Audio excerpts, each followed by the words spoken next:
amend a little extra time. I will want to take back the reins at 5 minutes until 1, but I hope you can leave some time for Q&A. So don't take up that whole time. But so that's, you got a half an hour including Q&A. Thanks, Jim. Okay, thanks, Chris. Amanda Astor is the Forest Policy Manager and Communication Director for Associated Oregon Loggers, where she focuses on lobbying the state legislature and monitoring the Oregon Department of Forestry. She stays up to date on issues dealing with federal lands, management agencies, and does PR for the association. She encourages legally sound and science-based management practices that acknowledge the environmental and economic trade-offs. And she's fully vaccinated. So you don't need to wear your mask. And with that, I'll introduce Amanda Astor. Thank you, Amanda, for joining us. Welcome, Amanda. Yeah, thank you guys for having me. And as a icebreaker, I have a family recipe as well that I really like. So my family, a lot of my dad's side is from the Russian, Czech, Poland area. And I don't know how old the recipe is, but we make a homemade chicken and dumplings with homemade spatzel. That's just delicious. Tons of Hungarian paprika and lots of garlic. Very, very good. So that's my favorite meal. And my dad, it's passed down from my grandpa to my dad. So I don't know if it's the males that carried that tradition on, or at some point they took it away from the women, but, Good but that's deal. my favorite meal. Thanks for sharing that. Yeah, of course. So there is a lot happening in the world of forest management and timber management, both at the local and the federal level. Lots of articles in the paper you've probably seen related to the hazard tree mitigation along major thoroughways from the fires. And just, you know, lumber prices are super high right now. And so I definitely want to leave a lot of room for questions because there's a lot of different perspectives and just a lot of things happening. So generally, though, thank you, Jim, for introducing me today and reaching out to have me present.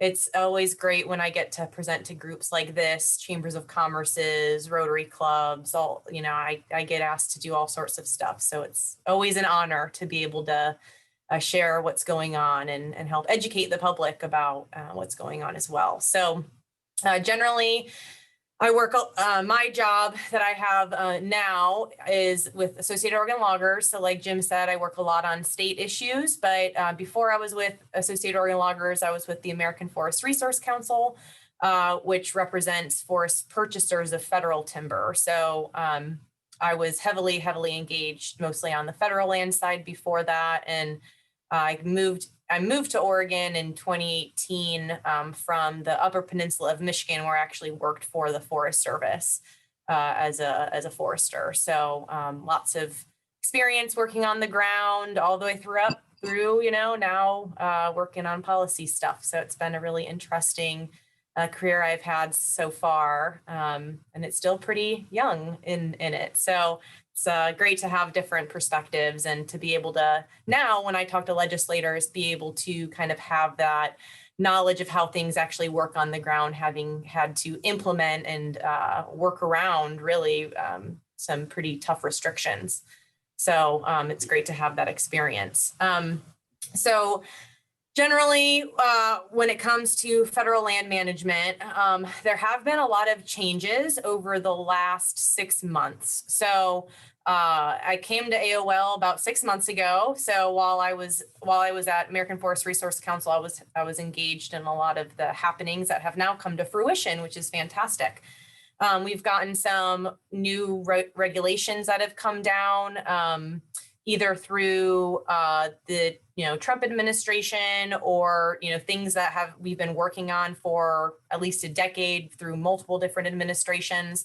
And then there's been some changes on how we can do federal land management due to some litigation that the organization I used to work for brought forward multiple years ago, and that finally got a resolution. So some of the things happening on federal land, it can seem like there's nothing going on. It can seem, especially right now with the salvage operations, that they aren't doing anything, that they're not working as fast as the private lands. And that's true. They have a lot more restrictions. They have a lot more process and red tape than private landowners do. And they think about land management differently because they don't necessarily see it as an asset or as as a commodity like private land does, because they use somebody else's money, really our money, to get the job done. And they don't have to ensure that the books are balanced at the end of the day. It's not a requirement to do forest management on federal lands because they've got multiple objectives and they do a lot of things that cost money and don't always bring money in. So that can be good, stream restoration, new recreation sites or updating recreation sites, doing road management and increasing the quality of the road systems and things like that. So all that costs money. It doesn't bring money in. The only thing that brings money in is cutting trees. and we've been doing that for a long time, although it significantly tapered off when the northern spotted owl was listed back in the 1990s. And we've really, been trying to rebuild ever since. So like I said, there are some good things that have happened, some new tools in the tool belt of federal land managers to be able to get work done with fewer process or quicker process.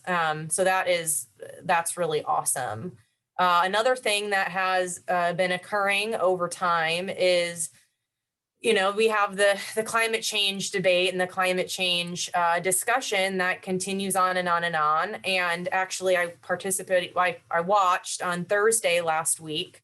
There were 2 hearings at the federal, congressional level in the Senate on why active forest management and, investing in the forest land workforce is important as a natural climate solution.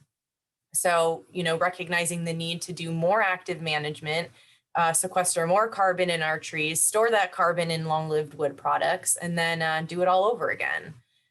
So the benefits that we get from our communities and from having healthy forests and wildfire mitigated forests and, restored forests, why that's all good. So sentiments are changing. In our little microcosm of Oregon compared to the rest of the world, it tends to happen a lot slower. And we tend to, not really look outside of what's happening. So it's great when there's these good congressional discussions at the national level. And whenever I can bring in information from other countries, other states that are really hitting the ball where it needs to be hit, I think is great, so that we can move the discussion forward. But there is a lot of defensive work that I have to do here to protect the ability for not only the workforce and the people that I represent who work in the woods to get the work done on federal lands, but also, our private lands are constantly under attack as well, and what can and cannot be done on private lands. So, but the moral of the story, at least on federal lands, is that we are getting new tools. We are changing the, different levers are being pulled at the national level. And there is kind of a reckoning coming here, especially when it comes to wildfire.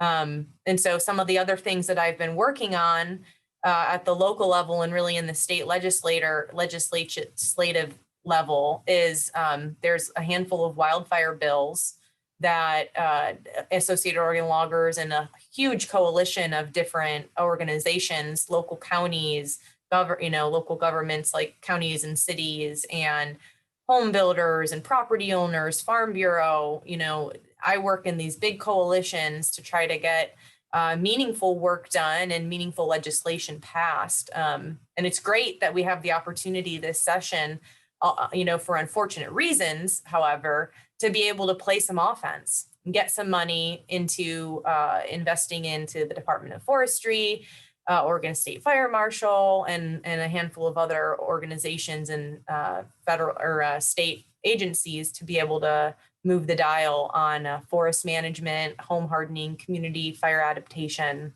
And so there's a lot kind of coming down the chute, and things happen quickly and things change quickly in the legislative process. At the state level, they happen a little bit less quick at the federal level, for good reason. I wish maybe they didn't happen so quickly at the state level, because a lot of times we're not the ones holding the pen. And we have to activate quickly to defend things. But there is a lot of hope, I think. I see a lot of hope and opportunity moving forward. So relative to the high lumber prices, I wanted to kind of touch on that. If you are curious about what's happening, I know, Jim, you had reached out to me, said that you have read some of my Register Guard articles in the column that I do in the Register Guard.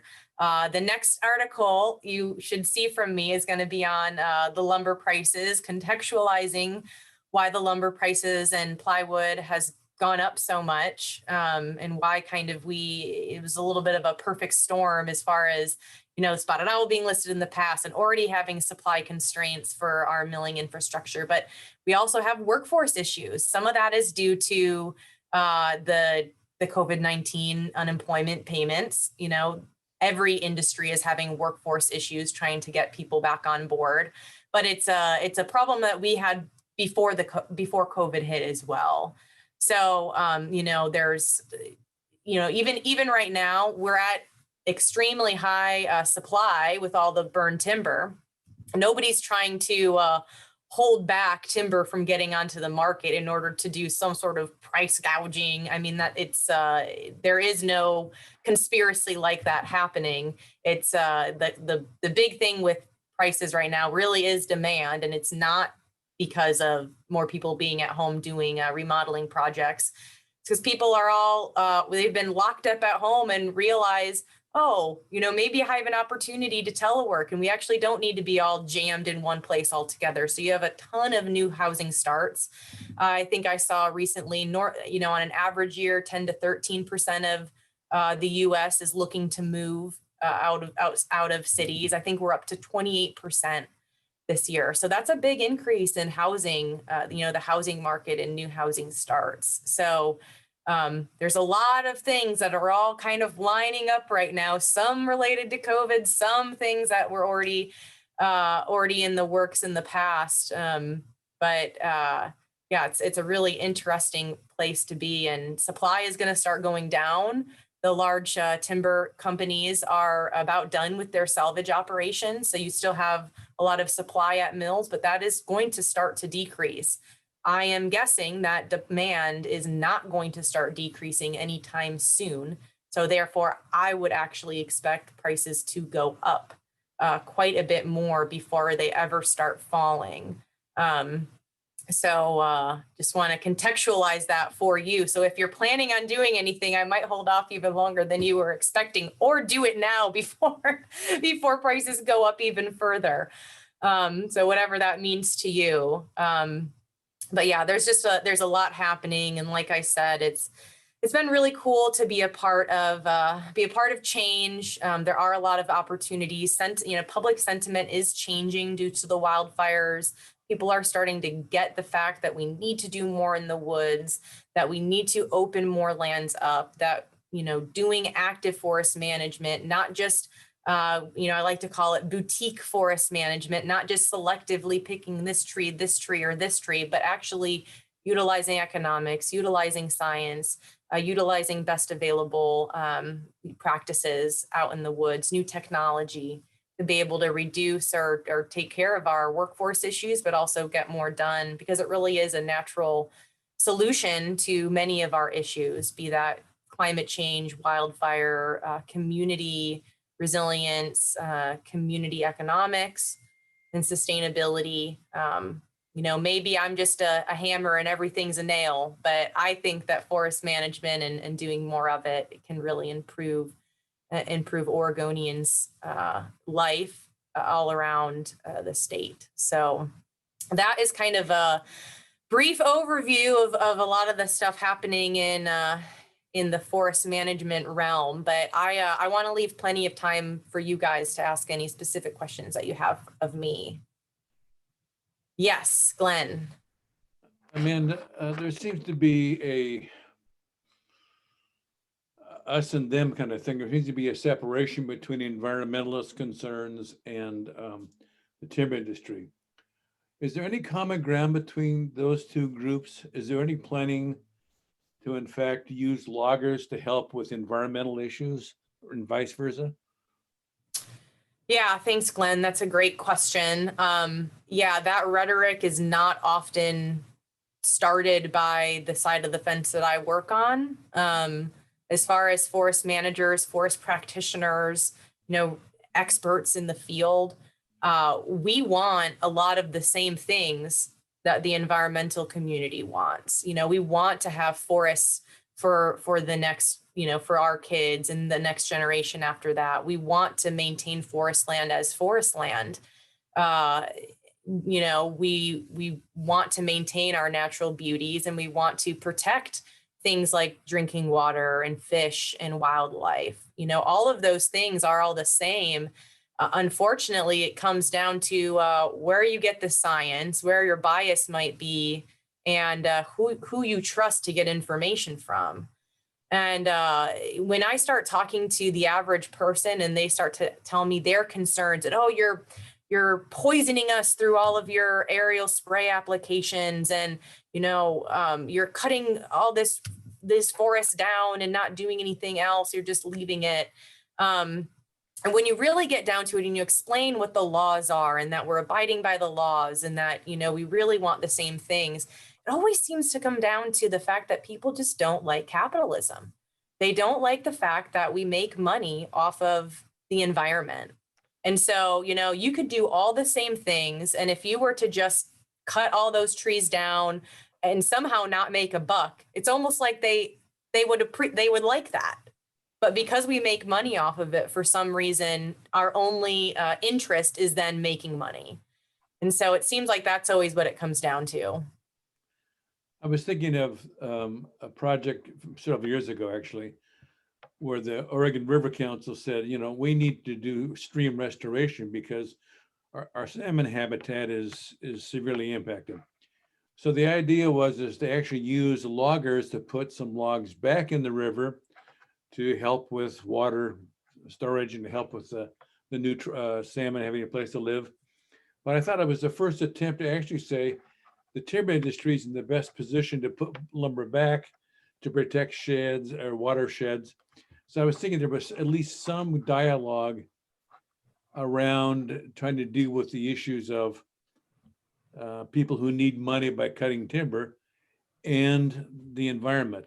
Is there anything like that going on at all? Yeah, there is a ton of that happening. That happens all the time. We do stewardship contracts. The members that I work for, they work on small woodland owners' property. They do restoration projects. They've been helping a lot with forest land and non-merchantable timber that all got burnt by the fire. You've got people who never wanted to cut their trees down, up the Mackenzie, and maybe they had an easement or something on their land, and now they're having to go through and they recognize that they need to reestablish their forest. And the only way you can do that, one, safely, and two, economically, is by removing what you have on your land and then going and replanting behind. And sometimes you need to utilize herbicides too, to give those new seedlings a fighting chance to be able to grow up over the vegetation that would be competing against it in those environments too. So that definitely happens all the time. The problem that I see is a lack of understanding of economics and supply chains. So, when they need us, they like us. right? When they need the service to do the work that they want, or general, people want, then it's great. But the only way for our businesses to be sustainable is that we have work all year round. We're not just doing niche projects.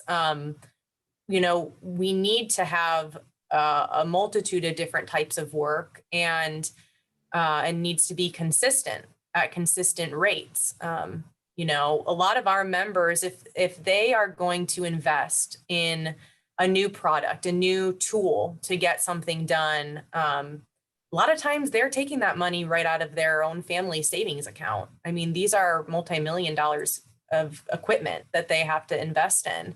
And then you have to invest in a crew, and you need to make sure that whatever you're going to invest in, you're going to be able to maintain, And so, again, when it comes to, oh, we need more of you, but we don't want you to do this stuff, we only want you to do this stuff, it's not really a good argument for investment for a business person. So I think that's the big struggle there, is really helping people understand that the supply chain is, in business is more complicated than just one thing or the other.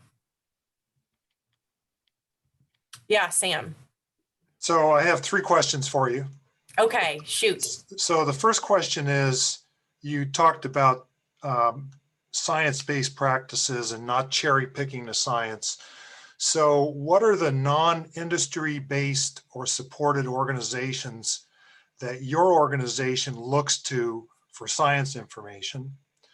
And the second one is, what's your organization's position on prescribed burns?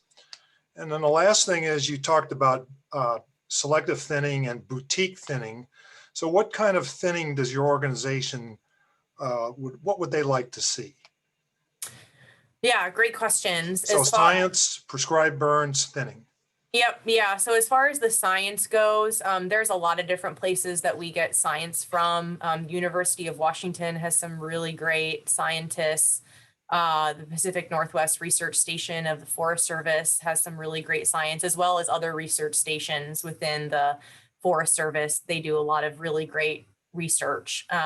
We'll partner with Fish and Wildlife Service. They've got a lot of good science as well that does not go against doing active forest management. Actually, they'd like more active forest management to occur in order to get different age classes within the woods, especially on federal lands where the majority of it is dying, really, because it's competing against itself, and it's too dense. And trees don't live forever; they have a lifespan. And I think a lot of people on the other side think that you can just plant a bunch of trees, leave them, and they'll just be there forever in perpetuity. When in reality, Douglas fir trees have basically a lifespan of about 300 years, but culmination of mean annual increment, or where the tree starts to decline or reduce in its average growth, is around 80 years. So, it's pretty interesting when you start looking at the science. But there's a lot of other organizations that come out with great science. Quorum is a great group. Can't remember the exact acronym, but they do a lot of work on structural wood products and life cycle assessments for carbon analysis on trees. And NKC, they're another one that does studies on air quality, water quality, animals, and they'll partner with OSU and other organizations. But mainly we get science from our local schools and academic institutes. And the big thing when it comes to science is that you have to read it, and you have to be able to understand it. And you can't just take something out of the discussion and not understand the statistics or the assumptions that were utilized to get to those conclusions. And that's where I see science being misused or misquoted a lot, where it's not really being contextualized for what the assumptions were in coming to those conclusions. So that's kind of the science piece. Related to prescribed fire. Prescribed fire is a great tool. It's one silvicultural tool in the toolbox of many, but you need to make sure that where you're putting fire is ready for fire. And a lot of times when it comes to federal lands, especially, mismanagement has led to overgrowth and ingrowth of forests. And so in order to get those areas ready for prescribed fire, you need to go in, you need to thin the forest out so that you can meet the prescription that was designed by the fire specialist in that prescribed fire management plan. So a lot of times there's pre-work to get the prescribed fire to do what you want it to do on the landscape, and so that you don't have an escaped fire situation either. But we need to do a lot more prescribed fire, but we need to do it strategically, and we need to do it in concert with forest management so that it's successful. And then lastly, on the boutique forest management, 1 second, Jim, this will be quick. On the boutique forest management, it's just ensuring that whatever forest management tool is prescribed to the stand is also economically and operationally feasible. So ensuring that whatever is decided to be the tool makes sense, legally and economically, because there's a lot of safety risks if you just start to just pick and choose this and that, and it becomes uneconomical very, very quickly. And forest ecosystems, these are huge landscapes we're dealing with. And if we're looking at 1 acre or 1 tree at a time, we're wasting time on the forest health crisis that exists in front of us. Thank you.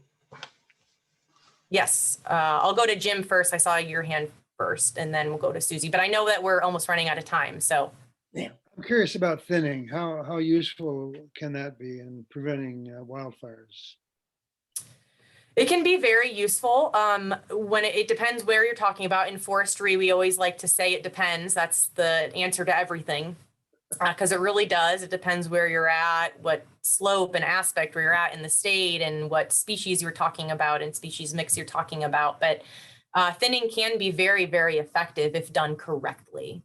If what we usually see on federal lands is that too much is left on the landscape, you still have crown closure, or where the crowns are still touching each other. So if a fire goes up a tree, it's going to hop from crown to crown. But if you get enough, if you remove enough, then it can be very useful. And Susie. As a past forest owner, I'm wondering what you can tell me about replanting requirements on private lands. Yeah, so we have requirements to replant after a clear cut, basically. So if you're going to do some type of a regeneration, you have to have a plan to either go in and manually reforest, or depending on if you left trees, then you can do natural regeneration as well. But you have to have, by law, forests have to remain forests in Oregon unless you go through an exemption.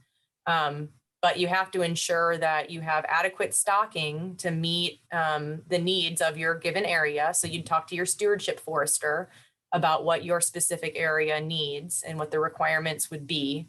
And then you have to ensure that those trees are free to grow, we call it, so that at basically the 3 to 5 year mark, those trees cannot be outcompeted by the vegetation around them.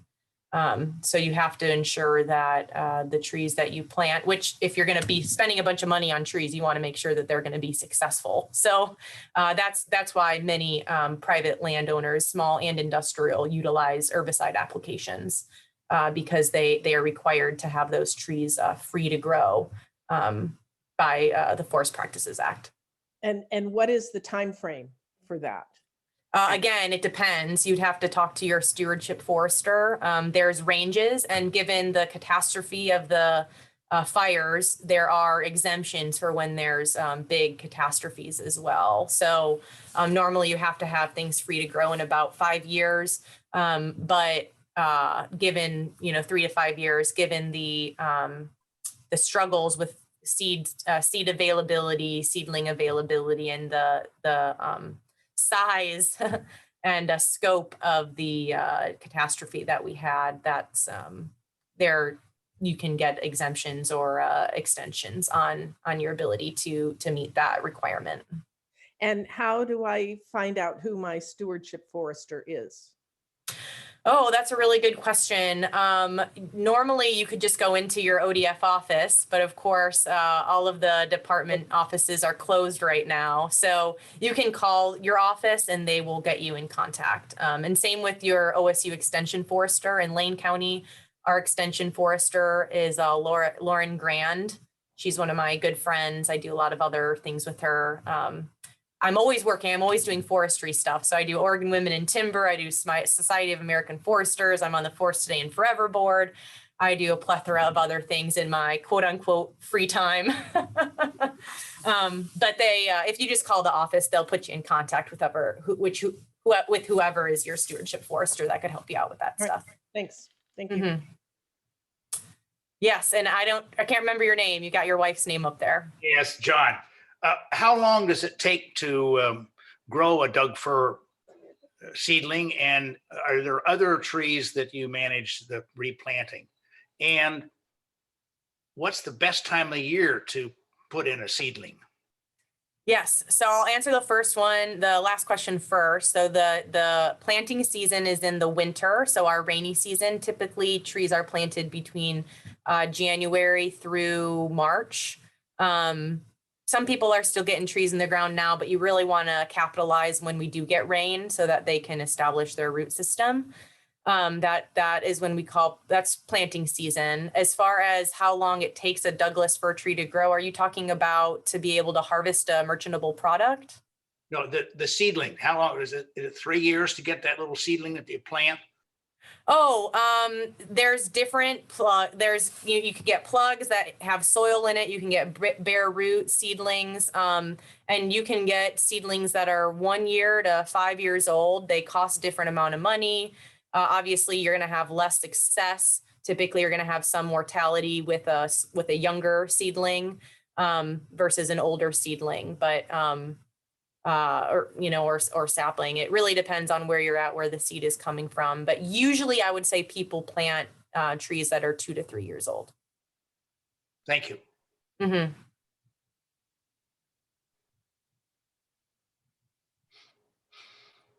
Anybody else? Well, it sounds like you worked Great through presentation. everybody. Did I hear one more? Thank you. No, thank you.